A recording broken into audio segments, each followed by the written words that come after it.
The things that you have in your heart that you think are impossible are often just milestones waiting to get accomplished if you can push those limits. Everything was impossible until somebody else did it. So you can either hang around people that tell you it can be done, or hang around those that inspire possibilities. Welcome to the Inspiring Possibilities Podcast. Weekly interviews with entrepreneurs, artists, those that inspire possibilities. And I'm your host, Julian Marion. All right, so this is part 2 of Embracing Healthy Masculinity, Redefining What It Means to be a Man. I hope you enjoyed the part 1. On this part 2, as I was listening to part 1, I caught myself saying a lot of, you know. So in this part 2, I'll make a conscious effort not to repeat the word you know. Okay, so let's go. Part 2. So the importance of healthy masculinity, the benefit of healthy masculinity, because we kind of talked about the side of toxic masculinity, and now we're going to talk about healthy masculinity and how to be able to shift the perspective and the perspective that we have on what does it mean, what does healthy masculinity mean? So what are some of the benefits of healthy masculinity? One, positive relationship. Right, so healthy masculinity kind of promotes that positive and healthy relationship, right, based on mutual respect, empathy, communication, and obviously this can lead to a stronger and more fulfilling relationship, with partners, family, and friends. I think that's definitely one that I have experienced, because you open yourself up more to be vulnerable and explain and share how you feel versus what you're thinking or what society is telling you should be or do. 2, emotional intelligence. So healthy masculinity encourages men to develop emotional intelligence, allowing them to express their emotions and connect with others on an emotional level. I didn't have a post about that, showing one of my little ones, Avery, and how he's teaching his little sister, his baby sister, how to breathe because she was having a hard time. And that goes with emotional intelligence, right? Teaching them how to, I just said it. I'm going to make sure I don't say it. Allowing them to express their emotion and connect with others on a more emotional level, right? Because that can lead to greater self-awareness and empathy and stronger social connection. 3, mental health. So healthy masculinity can promote that positive mental health outcome, like reducing the risk of depression, anxiety, and other mental health issues. I mean, did you know that in the U.S., 1 out of 5 men suffer from severe anxiety and depression? Like 1 out of 5. So if you're in a room and you see guys, start counting 1, 2, 3, 4, 5. That person. 1, 2, 3, 4, 5. That person. It's it's scary. At the same time, it's eye-opening.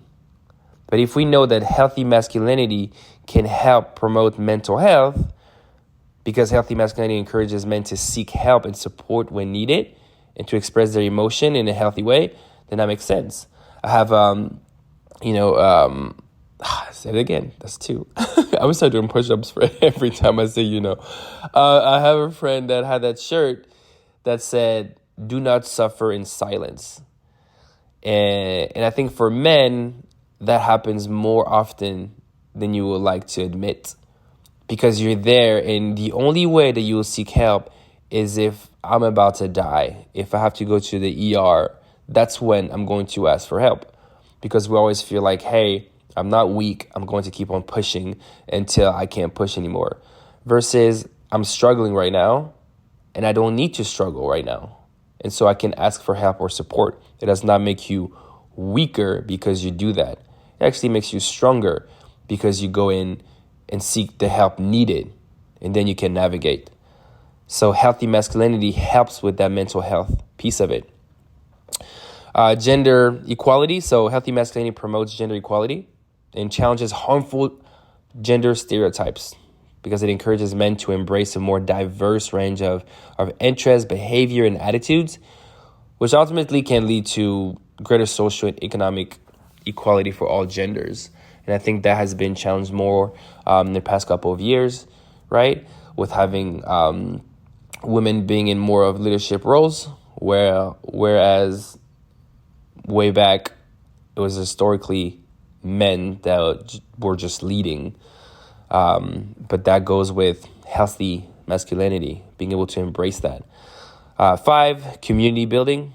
So healthy masculinity can promote community building and social connection because it encourages men to work together towards a common goal and to support each other in positive and constructive ways. I think women are a lot better at that, right? To be able to go and share how they feel and come together and collaborate, where guys, like, we go more on this competition, right? I'm going to keep my secret weapon and I'm going to compete because, not because, third time, not because, because we're mean people, but just because, that's part of our DNA a little bit, but it doesn't have to be. Like collaboration and building this community is so crucial because that goes into that piece about mental health, right? You have your brotherhood. I think earlier in part 1, I talk about brotherhood, how it's important to have a brotherhood. It's just people that you can come to and share how you feel. You don't have to share how you feel with like the whole world, but have a group that you can actually come in. Is like no BS, no lies. Like, this is how I feel. This is what's going on. This is, I feel ashamed of this. I'm weak here. Man, I feel stupid because of that. And it's just raw. Like there's no fluff around it. And that is important, but it can only happen because of healthy masculinity. Okay. So those are just kind of a few of the benefits of healthy masculinity and the importance, to recognize that, these benefits can vary depending on individuals, obviously, and experiences and circumstances. Context, I think, is very important. So what are some of the roles of healthy masculinity in society? 1, promoting gender equality. We talked about that, right? 2, encouraging positive behaviors. Like, healthy masculinity can encourage positive behavior such as empathy, respect, self-awareness, which can lead to this stronger and more fulfilling relationship, greater community building, and positive social change. I often think of like Gary Vaynerchuk, right? He's like, you can tell he has this masculine power, but he also has this healthy masculinity. He's not afraid to go and challenge people on and parents on how they should think and not blame everybody in technology, but be aware of like, hey, you should take the blame on this. You don't like it, change it. You don't like your kids, being in front of an iPad too long, change it. Right, but he has more of that side of like empathy. He has a high level of empathy and emotional intelligence, emotional IQ, and respect and self-awareness. I think he had shared in one of his episodes how people really lack self-awareness, knowing like what are you good at and where is your gap. So he's a great example of healthy masculinity. Another one, addressing social issues. So healthy masculinity can play a role in addressing social issues such as the gender-based violence, mental health, substance abuse. But how? Well, by promoting healthy attitudes and behavior. Healthy masculinity can reduce incidents of these issues and promote positive change because, again, you're not afraid to go and say when things are not going well versus resorting to aggression and violence because I want to protect myself. I remember growing up, that was always a side of me that will go and try to protect myself. So if you were to make fun of me, I would go into just like, I'm going to fight you. Because I didn't have any other tools, because I didn't know that I can come in and just share, hey, this is how I feel. That does not make me weak. But it's the better way to be able to address a challenge. And obviously, if I'm in harm's way, yes, I will fight. But it does not mean that I resort to fighting as my first option. I hope that makes sense. Fostering leadership. So healthy masculinity can foster positive leadership qualities such as integrity, accountability, and empathy. I'm going to repeat that again in case you missed it. Integrity, accountability, and empathy. All three of those can lead to greater success in personal and professional contexts. Because as a leader, 1, you have to have a high level of integrity. Right? Meaning like what I do behind closed doors. 2, accountability. Not afraid to have my employees come to me or my kids come to me and keep me accountable for something that I said, or if I'm doing something that I said I was not going to do, versus resorting to my position of power to belittle them or to put them down. Right? The healthy man is able to come in and take that accountability and then empathy, right? To be able to feel for someone and what someone feels. And that obviously requires a high level of awareness and being able to see a lot of different perspective to be able to go and I believe that's something that is learned. Then 5, promoting positive role models. So healthy masculinity can promote positive role models for young men, encouraging them to develop healthy attitudes and behaviors that benefit themselves and their community as a whole. With 4 boys, that's something that that I see often. So the more I can go in and foster those healthy masculine traits inside of my leadership with them, with integrity, accountability, and empathy, then I can be a better role model for them, and they can model those behavior and being okay, sharing how they feel, and not think that makes them weak because they're saying I feel like this. Okay, so these are just like a few of the role of healthy masculinity in society. But as always, like it's important to recognize the healthy masculinity and the positive impact it has, but also that there's a wide range of social issues and contexts that affects the different roles of healthy masculinity in society. All right. So what are the relationship between healthy masculinity and mental health? I think that's such an important one. And the more I talk to men and I'm around men that, are real and are not afraid to say and share how they feel, the raw version of how they feel, not the hidden, the tie with a pink bow, the filtered version, but really how they feel. One, it makes you understand that inside that brotherhood, 1, you're not crazy. 2, it's not uncommon. What you're feeling, other men are feeling. But some of them have been able to navigate this already, right? I'm 37, seeing men that are 50 and explaining, kind of like their journey and how they've been, or seeing a guy that's like 25, how he has navigated, allows me to, 1, encourage him, but be also encouraged by the older men that has gone through it. Like I said, like the raw feelings, the relevant information.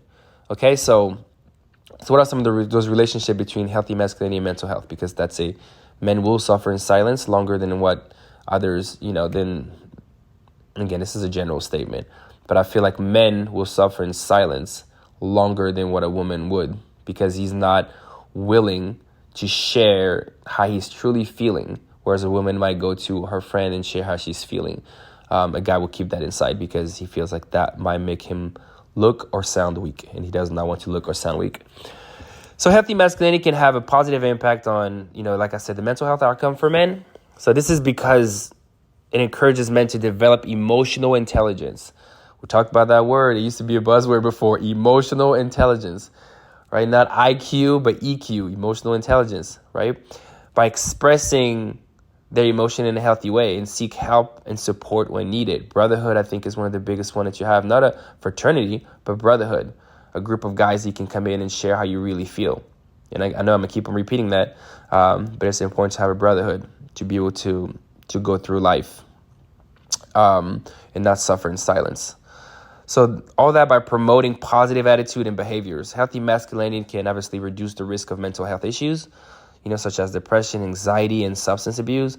Again, we talk about like stress, right? Whenever you get into that place of high level of stress because of work, because of family, a man is going to do a couple of things. Stress is there. He's going to have a stress release strategy. And for some that don't know what theirs is, it's probably a toxic one.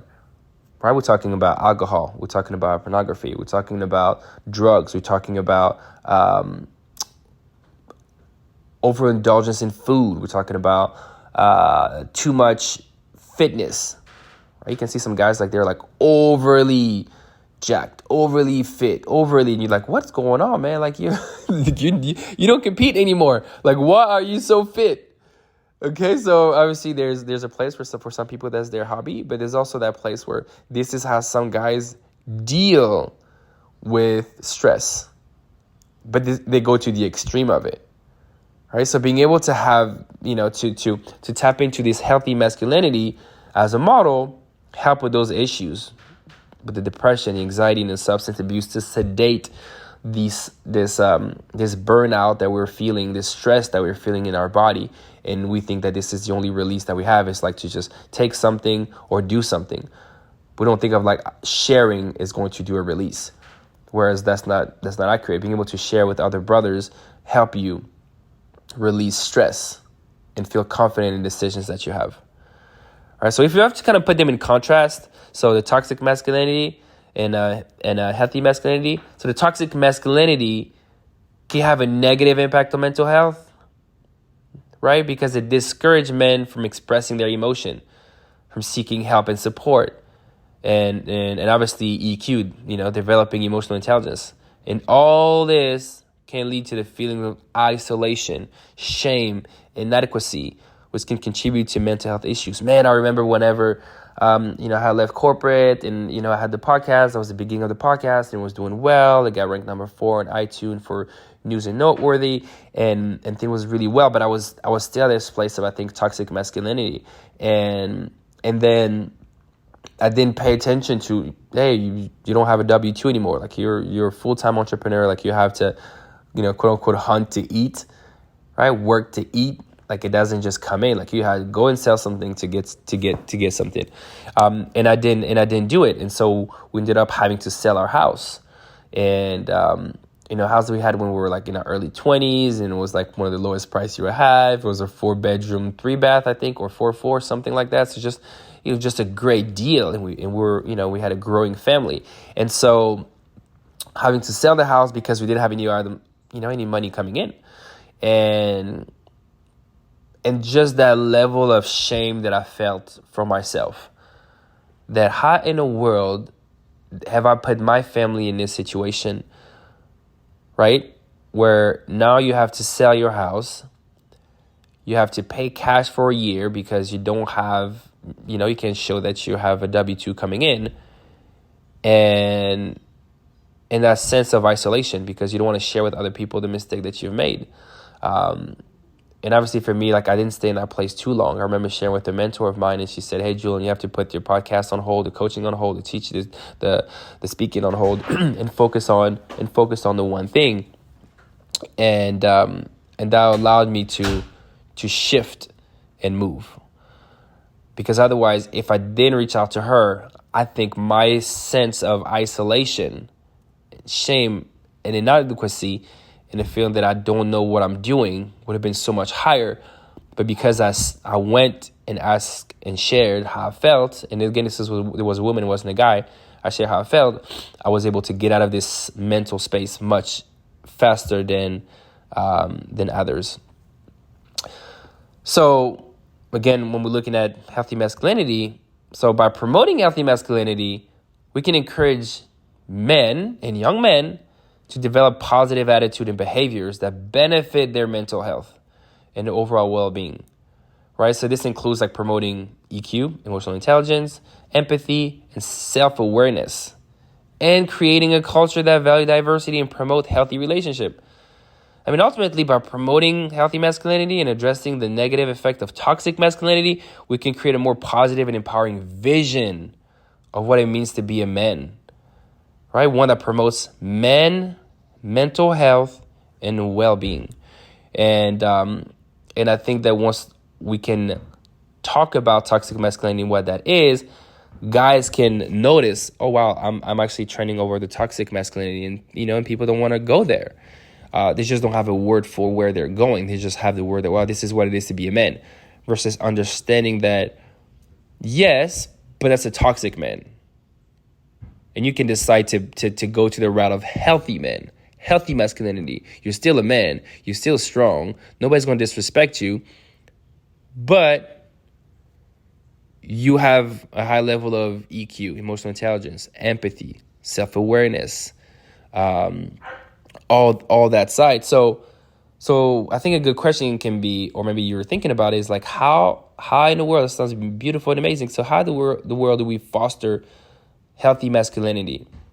I think one is education and awareness, right? So education and awareness are, I think, key components of promoting healthy masculinity, right? So what that means is that we'll do that by addressing the negative effect of toxic masculinity. I think this is by saying what it is, putting a definition to it, by providing education and raising awareness about the harmful effect of toxic masculinity, the benefit of healthy masculinity. And I think at that point we can help men develop positive attitudes and behaviors that benefit themselves and society as a whole. It doesn't have to be just young men. It can also be older, more seasoned, men in their 20s, 30s, 40s, 50s. Like, this can change. Although you have developed this toxic masculinity for many years, I believe that we can change and go the right direction, right? It's never lost, because people can make changes as they're moving forward. This also includes education on topics such as EQ, emotional intelligence, healthy relationship, consent, and gender equality, and also promoting awareness of the negative effect of toxic behavior, such as aggression, violence, and objectification of women. Plus, education and awareness can help break down kind of this harmful gender stereotypes and promote more diverse and inclusive attitudes towards masculinity and gender role. I also think role models can play a powerful role in promoting healthy masculinity and providing positive examples of what it means to be a man. But I think oftentimes we have this opposite, where the role models are those men that are more toxic, have more of this toxic masculinity, because it is when viewed from afar, it looks strong, it looks sexy, it looks powerful. But when looked from close, it's actually destroying. It's almost like this saying. It says, you have this public victory, but this private failure. That means in the eyes of people, everything looks beautiful, but at home, it's horrible, right? You're failing. And so being able to show light or shed light on what toxic masculinity can look like inside of a home and on the outside. So on the outside, it can look like this, but inside of a home, it looks like that. And then contrasting that with, like, on the outside, healthy masculinity looks like this, and on the inside, it looks like that.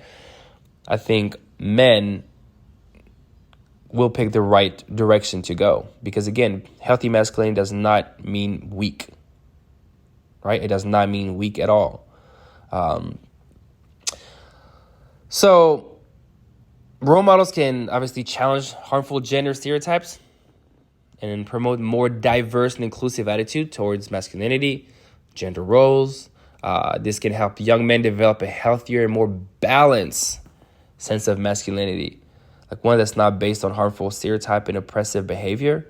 We talked about that. So it's kind of like, ultimately, it's just by providing positive role models and promoting healthy attitudes and behavior, we can create a culture that values diversity and promote healthy and positive versions of masculinity. Because, like I said, the only versions that people see are the ones that look nice, that look good on TV or in movies, or that we see on the outside looks good, but on the inside looks really horrible. So, kind of like in conclusion, as we come to an end of this part 2, I just want to quickly recap the importance of healthy masculinity. So healthy masculinity is I believe is an essential component of creating a more equitable and healthy society. But why? Why? Because it promotes positive attitudes and behavior, right? Healthy masculinity can reduce the risk of mental health issues, relationship problems, and gender-based violence. Again, remember, 1 out of 3 kids under the age of 18 is at home without a dad. This is because of, split inside of the relationship, more often initiated by the woman. Also, 1 out of 5 men suffer from severe anxiety and depression. And all those are because, I think, of like toxic masculinity, which can be avoided with healthy masculinity when fostered. Right. Also, healthy masculinity can promote gender equality, encourage positive social changes, foster leadership qualities such as integrity and empathy, which are 2 big ones that we need to always remember: integrity and empathy. Integrity and empathy. And the negative, effect of toxic masculinity in promoting healthy version of masculinity. Like, we can create a culture that values diversity and promotes healthy relationship. Right? EQ, emotional intelligence, and respect for all genders and what they can offer. Ultimately, I think embracing healthy masculinity and challenging those harmful gender stereotypes, we can create a more positive, empowering vision of what it means to be a man. Like, one that benefit both men and society as a whole. And when I say like some of those gender stereotypes is, for example, like a dad being at home taking care of his kids when the mom is working, for example. Right? I think that's a huge gender stereotype. Like, oh my gosh, you cannot be a man at home and your wife is working because you're weak. Right? But that's not always true. Right? I know many men that are strong men, and this is just a decision that they decided as a couple to do. So that's an important shift that once made, somebody can come in and respect that side. Right. So what is my call to action? So my call to action is that the importance of healthy masculinity cannot be overstated. Right. It is set up how can I say it? It is up to all of us to take action in promoting healthy attitudes and behaviors. Right. This includes educating ourselves and others about the negative effect of toxic masculinity. Promoting awareness of the benefit of healthy masculinity and challenging harmful gender stereotypes in our daily lives. Also, we can promote positive role models and support programs and initiatives that promote healthy masculinity, such as mental health services, gender equality initiatives, and community building program. Also, by taking action and promoting healthy masculinity, we can create a more positive, empowering vision of what it means to be a man. One that benefits both men and society as a whole. So, especially if you have kids and boys, and even girls, because those girls are going to marry those men, right?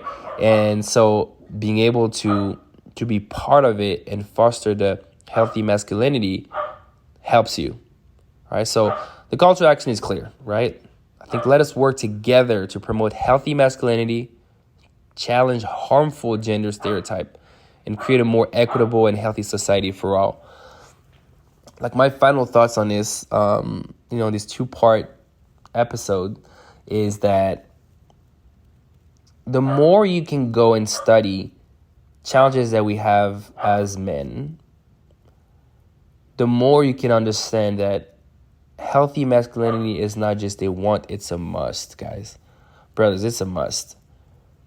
You have to go in and change. If you are trending towards the toxic masculinity, you have to go and change, because it has way too many harmful consequences. Right? Way too many harmful consequences. And if you have boys, like I do, you are becoming a role model for what toxic masculinity is, and they will be that. And that's going to be harder to change once that young man becomes older.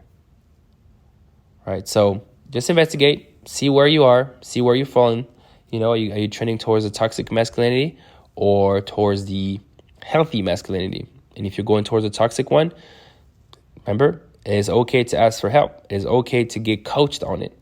If you need me, I'm here. Soon I'll be starting a brotherhood, a group of guys that's going to come together weekly to be able to, to just share how we're feeling, what's going on, and how can we support one another, right? And I think, again, like I said, brotherhood is one of the most important things you can have as a man, because you're going to go through some ups and some downs, and sometimes those downs are really down. But by fostering this healthy masculinity, you'll be more willing to go and share the raw feelings, the relevant information that is happening right now in your life. All right, so I hope you've enjoyed this episode. Feel free to share it. If you are a woman listening to it, feel free to share it with a guy. And again, if you need me, I'm here, julianmarion.org, or on Instagram, Julian Inspires, @Julian Inspires. All right, we'll talk to you soon, guys. Bye.